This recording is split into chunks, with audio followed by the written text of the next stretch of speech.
Tout un mois pour l'univers du jeu de rôle, des annonces énormes pour Donjon Dragon au Gen Con.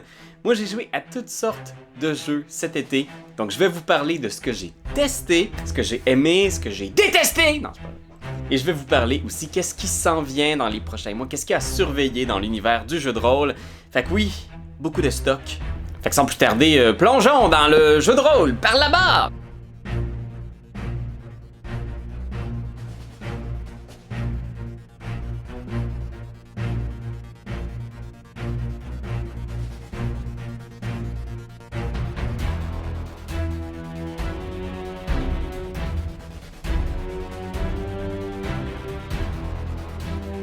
Alors oui, Donjon Dragon, Wizard of the Coast ont annoncé leur nouvelle stratégie marketing pour le jeu D&D. Pour ceux qui étaient là au début de la 5e édition, vous le savez peut-être, mais le pivot qu'il y a eu dans la dernière décennie pour D&D, c'était de publier moins, mais de publier mieux. On nous dit vraiment aujourd'hui que ça va changer. On nous le dit pas comme ça, mais c'est le résultat de ces annonces qu'on a faites à la Gen Con. Premièrement, on nous annonce tout un lot de nouveaux univers qui vont réintégrer le giron de Donjon Dragon. Là, on nous dit, en grande pompe, qu'il va y avoir effectivement un nouveau livre pour Greyhawk. Fait que l'univers officiel de Gary Gygax qui a vu naître plusieurs des personnages principaux de D&D. On nous annonce aussi l'arrivée de Dark Sun, 5e édition. Fait que juste le trailer est rempli de sang, d'ossements, de massacres, de démembrements. Fait qu'on nous dit que Dark Sun va arriver vraiment guns blazing, là, dans un univers très mature, violent, fidèle à l'original. On peut toujours se poser la question. Et on nous dit qu'on va alimenter chacun de ces univers-là avec de nouvelles aventures, de nouveaux suppléments de règles. Donc déjà, juste là, c'est 3 ou 4 fois plus de sorties que ce qu'on avait au début de la 5e édition où on sortait peut-être 3 ou 4 livres par année. Comment vont-ils faire pour garder la cadence? Eh ben, ils vont déléguer. Il y a plein de petites compagnies qu'on aime bien, comme Ghostfire Gaming, qui va s'occuper de publier du matériel pour Ravenloft. Fait que c'est beaucoup. C'est beaucoup. Je dois vous dire, quand j'ai vu ça, je sais pas à quel point j'étais excité ou plus un petit peu submergé. Moi, comme créateur de contenu qui tentait, tant bien que mal, de me tenir au courant des sorties de Donjon Dragon pour tout essayer, on dirait que je réalise que maintenant, on arrive au point où c'est impossible que je vais pouvoir tout tester. Juste, quand je vais sur D&D Beyond, il y a plein de nouvelles sorties que je suis comme, mais c'est quoi ça? C'est des nouveaux livres, des nouveaux univers. Oui, il y en a qu'on connaît bien, c'est des succès Kickstarter qui sont maintenant sur la plateforme D&D Beyond, mais on voit aussi des suppléments pour jouer à Vampire, la Mascarade, avec le système D20. On voit aussi des suppléments pour jouer à Cthulhu by Torchlight. C'est du Donjon Dragon à la sauce Appel de Cthulhu, co-créé avec Chaosium. Puis je suis comme, mon Dieu, mais il y a tellement de stock sur D&D Beyond. Puis là, on va alimenter ça en plus avec des aventures pour Eberron, pour des nouveaux suppléments de règles, un univers de Dark Sun. Ça me donne un peu l'impression du modèle d'affaires des gros diffuseurs télévisuels comme Netflix, Amazon Prime, où on nous balance constamment du nouveau contenu et parfois, il y a des perles qui passent sous le radar parce qu'elles ne bénéficient pas de la couverture médiatique que pourraient leur fournir ces grosses compagnies-là. Fait que comme dans le monde télévisuel, il va y avoir des méga giga gros succès dont tout le monde va parler, mais plein de petites initiatives qui font un peu passer sous le radar à mon avis. C'est que de plus en plus aussi on nous dit qu'on reprend des franchises. Hein? Donc plutôt que d'inventer un nouvel univers ou une nouvelle aventure, on va rééditer des choses qui existent déjà. Je le sais qu'il y a plein de gens qui sont excités par Dark Sun, mais moi ce qui me fascine, c'est que si vous avez le goût de jouer à Dark Sun, vous n'avez pas besoin d'attendre que Wizard of the Coast vous donne un livre. Tout le matériel existe déjà en ligne. Tous les suppléments de la 2e édition sont facilement convertibles pour jouer avec la 5e. Fait que je sais pas ce qu'on va trouver dans ce nouveau volume-là pour Dark Sun qui va vraiment changer nos vies. Je pense qu'il y a beaucoup de gens qui vont être déçus. Oui, on nous dit qu'on va être assez fidèle au lore, à l'esprit de Dark Sun, mais en même temps, il n'y a rien là-dedans qui va vous surprendre si vous aimez Dark Sun. Vous avez déjà les livres. Qu'est-ce qu'ils peuvent mettre là-dedans qui va vous en donner plus? Je le sais pas. Moi, je pense que les initiatives les plus intéressantes, ça va être les nouvelles aventures. Puis je trouve ça le fun que c'est les petites tiers parties qui vont les chapeauter, parce que je pense que c'est là qu'il faut chercher pour trouver le plus de créativité, le plus de nouveautés. Et c'est pas tout, parce que ça a excité aussi beaucoup de gens. Ça en a déçu d'autres. mais on annonce D&D Universes Beyond. C'est-à-dire que maintenant, Donjon Dragon va adapter son système pour intégrer des univers de franchises populaires. On nous annonce déjà World of Warcraft D&D. Et on nous a annoncé à la Gen Con Star Wars D&D. Fait que oui, on vient d'avoir un stat block de Darth Vader, un genre de chevalier de la mort avec un pouvoir qui peut étouffer les gens à distance. T'sais, on le voit comment ces univers-là peuvent s'incarner dans les mécaniques de D&D 5e édition avec le D20, etc. Et oui, je le sais, il existe déjà plein de jeux de Star Wars. Pourquoi est-ce qu'on a besoin de ça? Ben, ça fait partie de la stratégie marketing. Hein? On veut que D&D pique la curiosité de gens qui auraient peut-être pas joué autrement. Moi, je me suis remis à jouer à Magic parce qu'ils ont sorti un set de Magic de Donjon Dragon. Tu sais, ça pique la curiosité, ça va faire acheter les gens. Puis c'est le seul et unique but de cette entreprise quand même. Hein, on s'entend, c'est quand même une grosse compagnie cotée à la bourse. C'est l'objectif. Est-ce qu'on doit se désoler de cette situation-là? Je pense pas. J'ai juste l'impression que ça va être de plus en plus difficile de faire le tri. Ce sera plus possible, je pense, pour le commun des mortels de posséder dans sa bibliothèque tous les contenus 5e édition. Il y en a trop. Je pense que ça va être une conversation intéressante à avoir avec mon ami Pépé dans notre podcast Action Bonus. Je vais te laisser ici le lien pour notre playlist. C'est un podcast où on parle de jeux de rôle, on parle de l'actualité, on parle de ce qui s'en vient pour le futur de notre communauté. Fait que je pense que ce serait un bon sujet à discuter. Vous, est-ce que ça vous excite? Parce que forcément, il va y avoir d'autres D&D Universe Beyond. Peut-être qu'on va voir du Donjon Dragon dans l'univers de Zelda. Qui sait? Dans l'univers de Indiana Jones. Quel univers vous pensez qui va être le plus adapté pour un futur Donjon Dragon Universe Beyond? Et quel univers croyez-vous qui va être le moins adapté? D&D Chambre en Ville? Je trouverais ça intéressant, moi. Pete, à votre avis, c'est quoi? Pete, c'est un rogue! Pete, c'est un rogue! Sans toi, je ne vois rien. Le soleil est éteint. Qu'est-ce que j'ai testé, donc, ce mois-ci? J'ai testé le jeu Shadow Giant. Fait que j'ai fait un petit one-shot avec ma fille de ce jeu-là. Un jeu de rôle pour 2 joueurs, exclusivement sans maître de jeu. Vous allez incarner d'un côté Giant, et l'autre joueur va incarner Shadow. On est vraiment dans une dynamique un petit peu parent-enfant, grand-petit, mentor suivant. Le Giant est un adulte, fatigué, très grand. Et Shadow est petit, c'est un enfant. Il est recherché et il est différent. Il a à l'intérieur de lui une magie, un pouvoir. Il faut imaginer un petit peu la dynamique vraiment classique là, du grand et du petit à la Dunk and Egg, si vous avez écouté la chronique d'un chevalier errant par exemple. Et tout le jeu se joue sur cette espèce de relation un petit peu atypique de ces deux-là qui vont devoir se rendre à quelque part. Les 2 joueurs vont, à tour de rôle, décrire les scènes et les obstacles sur leur route. Donc nous, par exemple, on s'est inspiré de une série de livres qui s'appelle L'Empire du Vampire. Et donc, je devais, moi en tant que Giant, protéger la petite fille qui a le pouvoir de faire brûler les vampires avec la pensée. Et tous les vampires de cet empire maléfique sont à sa recherche, et on doit se déplacer pour se rendre jusqu'à la capitale. On va avoir un paquet de cartes qui va servir d'oracle. Donc 52 cartes à jouer typiques, et vous allez choisir chacun 2 suites. Les cœurs représentent les personnages qu'on rencontre sur notre route, les trèfles représentent des lieux, le pic représente des obstacles, et le carreau représente des opportunités. Donc moi, je décrivais les personnages et les obstacles, Muriel, les 2 autres. Donc on tourne une carte, et on a une petite table d'oracle qui nous propose une introduction narrative à la scène. Quelque chose bloque votre route. Est-ce naturel? Qui croit que c'est un piège? Alors là, soudainement, on se met à parler, à décrire, et le joueur dont la suite, c'est sa responsabilité, va aussi décrire ce qui va se passer. Donc oui, peut-être qu'effectivement, il y a un piège, il y a des archers cachés qui nous tirent dessus. Et quand on doit surmonter des obstacles, les 2 joueurs peuvent décider de prendre le contrôle de la scène pour tenter un jet. Notre ami Giant, lui, va rouler 5 dés à 6 faces, et son but, c'est d'obtenir des suites comme au Yahtzee. Et il y a des relances selon les avantages qu'il a à la situation. Mais si on n'obtient pas de suite, ça se peut que ce soit un succès mitigé ou un échec catastrophique.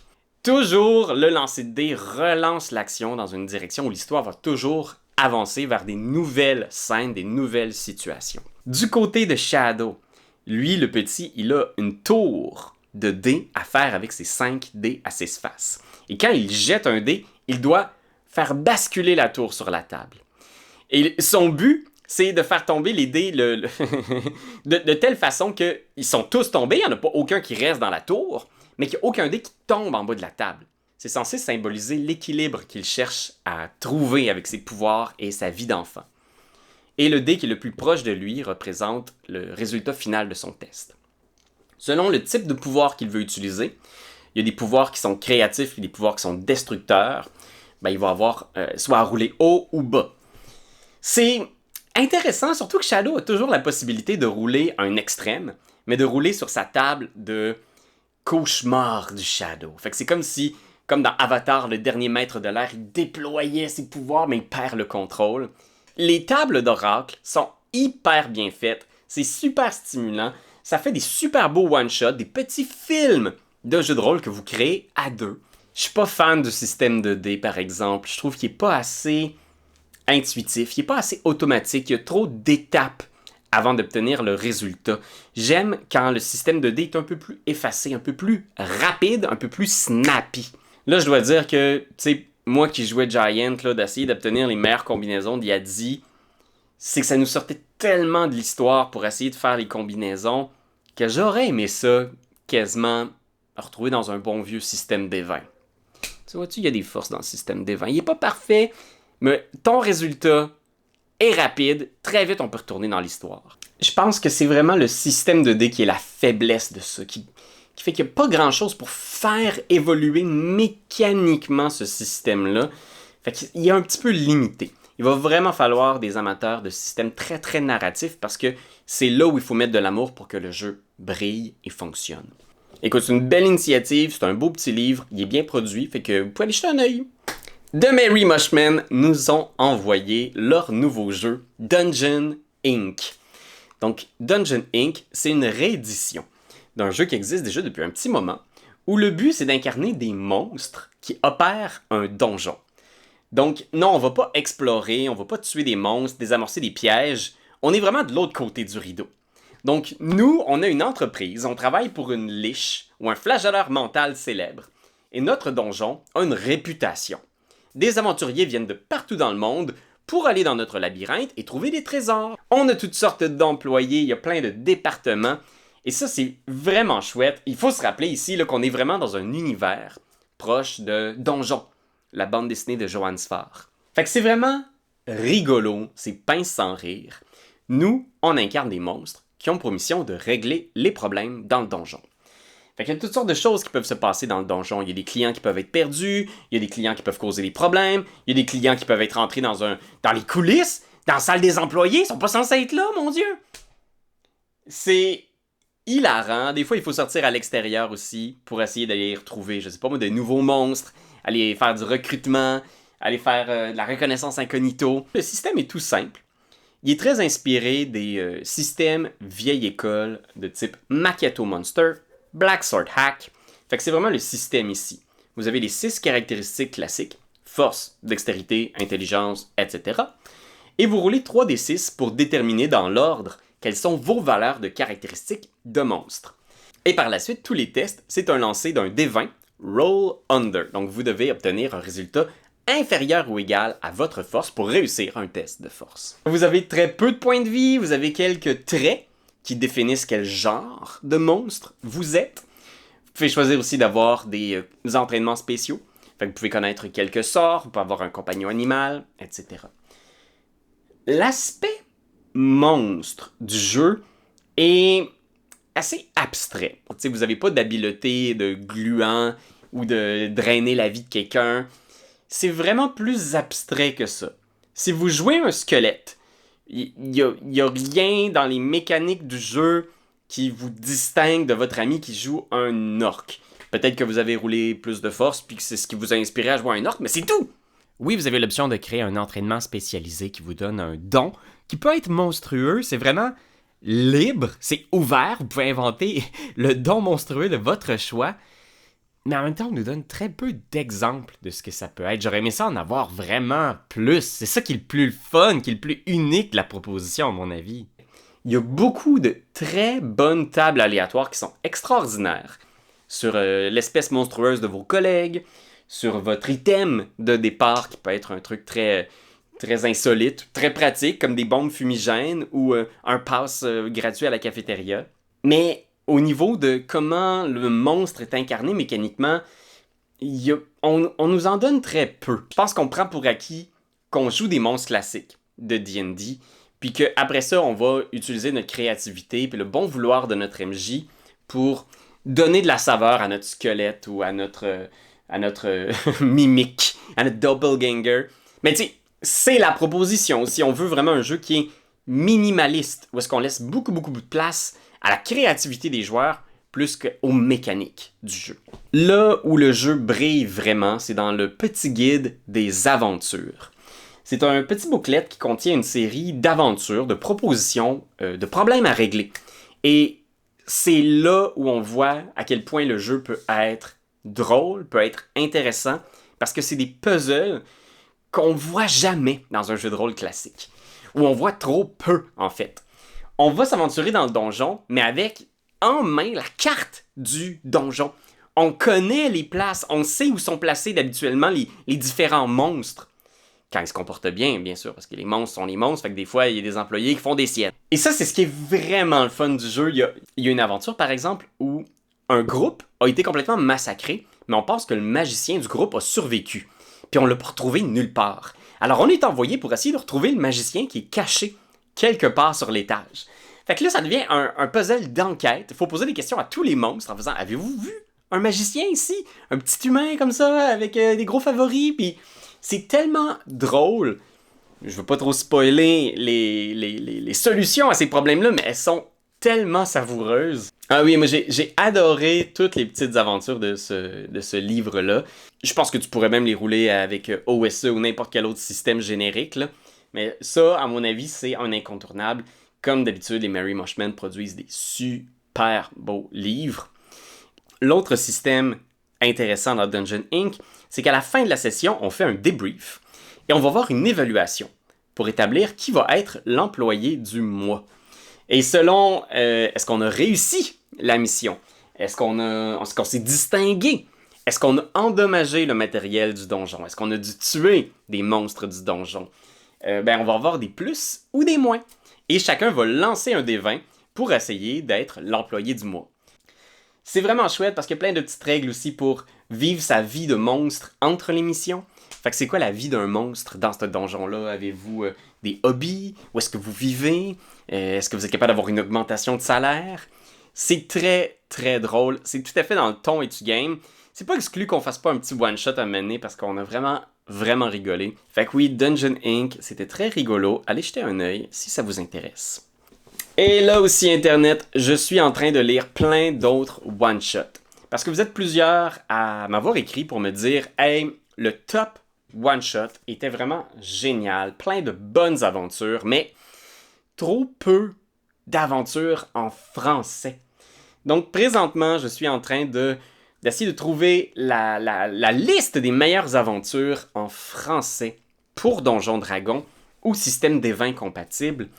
Puis je veux vraiment pouvoir vous offrir, si vous voulez, là, vous avez des enfants qui jouent exclusivement en français, si vous ne voulez pas traduire ou adapter des vieilles aventures, je vais vous faire une vidéo des 10 meilleures aventures en français. Fait qu'hésitez pas à m'envoyer vos suggestions ou à les laisser en commentaire. J'ai aussi commencé à lire The Crows, le nouveau jeu de rôle de MCDM. Pour ceux qui ne le savent pas, MCDM qui ont publié Draw Steel l'an dernier, qui était vraiment un bon jeu, ont décidé de lancer leur propre jeu OSR, un peu plus simple, un jeu qui met de l'avant les compétences des joueurs avant leur feuille de personnage. Fait que pour l'instant, j'ai trouvé ça vraiment intéressant. Il y a toute une section aussi qui parle de créer son village. Parce qu'avant de créer vos feuilles de personnage, vous créez votre village avec les... Tu sais, ton village a une feuille de personnage avec les différents bâtiments que vous allez pouvoir utiliser entre vos quêtes et vos missions. C'est très inspiré des vieilles éditions de D&D, Shadow Dark, ce genre d'énergie-là où t'es mieux de pas trop te battre parce que tu vas mourir souvent. C'est très inspirant. Moi, j'ai le goût de l'essayer. Il y a un bêta en ce moment, si ça vous intéresse, de le lire avec moi. vous pouvez regarder le lien dans la description. Je vais sans doute vous parler de mes expériences le mois prochain. Fait que voilà Internet, c'était un gros mois. On travaille beaucoup sur notre future campagne de jeu de rôle, qui va être animée par Jérémy Saint-Cyr. C'est du Donjon Dragon, dans un univers maison. Et ça va être diffusé sur YouTube, donc tout le monde pourra l'écouter. Vous le savez, on a plein de one-shots sur notre Patreon, fait que si ça vous intéresse de nous voir jouer à toutes sortes de jeux, c'est là que ça se trouve. Mais dès cet automne, on va avoir une nouvelle campagne long terme. Là. Jérémy, il s'installe pour quelque chose, là. Il a travaillé là-dessus tout l'été, et l'univers est très inspiré de Disco Elysium. Fait que oui, hey, écoute, on peut tout faire avec D&D, c'est-tu pas incroyable? J'ai très hâte de vous présenter ça. Fait qu'abonnez-vous si c'est pas déjà fait, parce que c'est à pas manquer! Fait que merci d'être là tout le monde, j'espère que vous avez passé un bel été, vous avez pu jouer un peu. N'hésitez pas à m'écrire en commentaire si vous avez fait des découvertes. J'aime toujours ça, découvrir de nouveaux jeux, discuter avec vous. Fait que on se retrouve pour d'autres aventures, puis d'ici là je vous dis hey! Faites attention à vous.